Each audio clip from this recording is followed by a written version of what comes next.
Hello and welcome to today's show, Things We Have in Common with Davina. So first of all, covering the Casey Hutchinson story, the epic, unprecedented testimony yesterday at the January 6th hearing in which she described personally hearing the president say something to the effect of, let my people go in, get rid of the magnemometers, the mags, which are there to detect guns. They were slowing the flow of people into the rally area. Trump wanted more people in there, and he was happy to have the people with weapons in the rally crowd. He felt safe. He said, they're not there to hurt me. Let them in, let my people in. She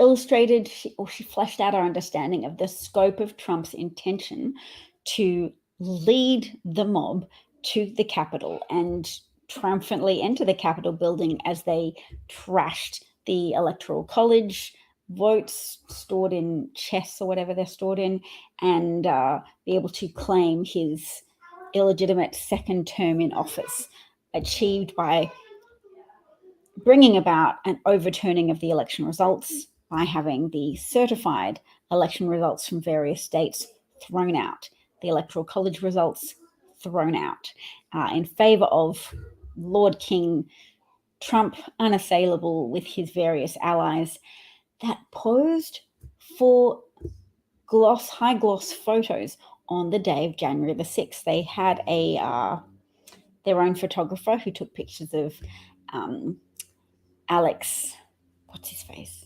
InfoWars. Dude's name will come back to me in a second. We'll go there.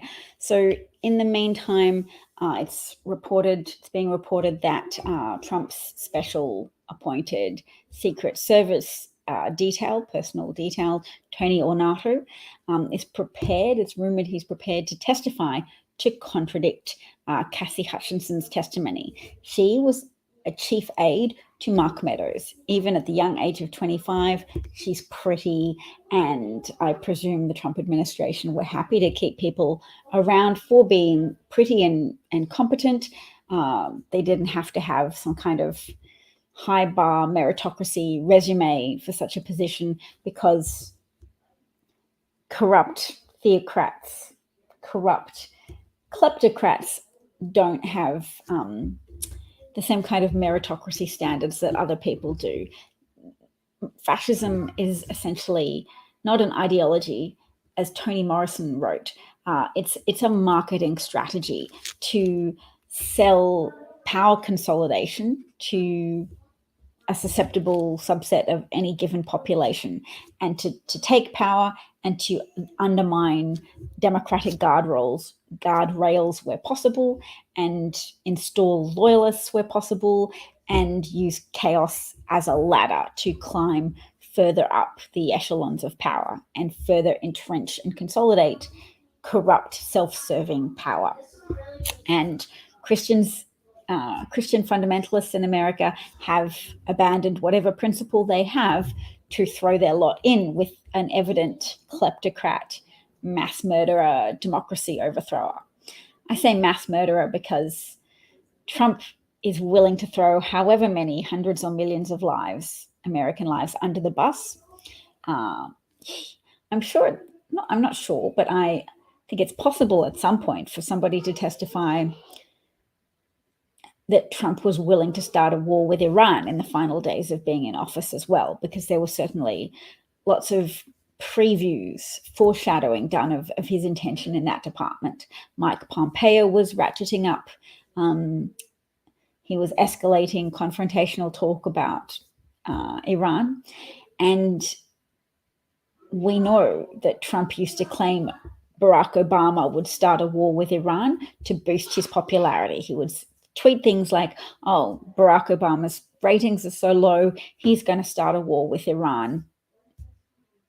Watch and see. Which is revealing only of Trump's understanding of politics, that it's worthwhile starting a war with Iran to boost your own standing with the public, which will respond to the declaration of war as if it's a note of moral clarity, identifying an enemy. And say, okay, the leaders have decided a war is appropriate. Let's go to war and let's rally behind the leader. What's it called? Rally behind the flag effect. I do have... You said something about a pool. Yes, I said if you get dressed and ready, Mummy will take you to the pool. Which pool?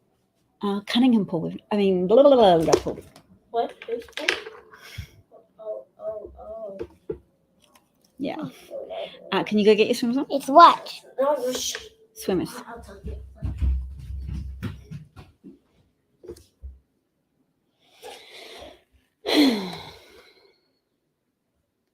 Wow. Maybe delete the broadcast. All right, delete broadcast. Thank you, everybody, for listening.